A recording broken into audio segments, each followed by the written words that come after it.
What you said of like, hey, I don't want to be a slave to every little pinpoint on your score. Like your score is low enough, that's really good. Let's keep moving forward and have you, just try and be wise, but re-engage in life. And I felt like you kind of gave me Okay. permission to Yeah. like not just let fear be the one driving the vehicle, but Do you actually mind? like wisdom.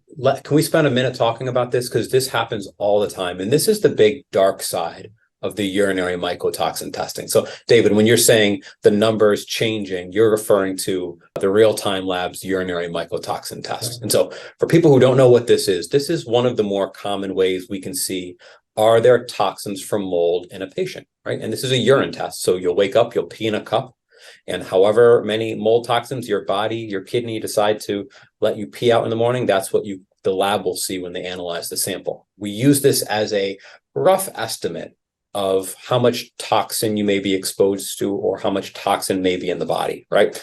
And most patients, when they come in and they've been exposed and they're sick from mold, as the toxin levels come down, they feel better. But there's sometimes some ups and downs. This is not 100% perfect test. And when people have been getting mycotoxin tests every 3 months and maybe changing after every little bit, if it goes up or goes down, they change the binders or they change the antifungals, it gives them the idea that this test is more concrete than it is. When there can be fluctuations because maybe your kidney decided Yep. to dump a whole bunch more gliotoxin that day, Yep. right? And I remember when my first test actually I had like really low scores when I was Uh-huh. really sick.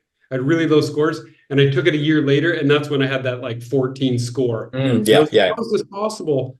That before it said nothing, and Dr. Nathan was quick to say, like, you were so sick you weren't even detoxing anything. that And happens. so That as you happens a got lot. better, your body started like those detox pathways started opening up. That Yeah. actually now we're seeing an accurate score, where before Yep. you were so sick that actually, and so it was like, okay, this is actually a really complex, not 100%, it's not like a one-to-one Yeah. ratio. This So is in my, actually what's going on.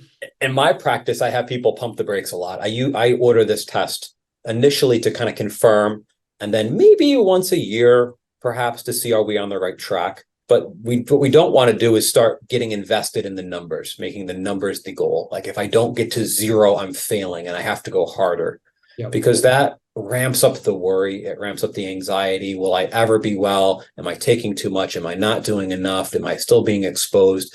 And all of those worries really hold people back from healing. So we have to really kind of de-emphasize how much weight we're putting on a test, Yep. which can be a little bit random.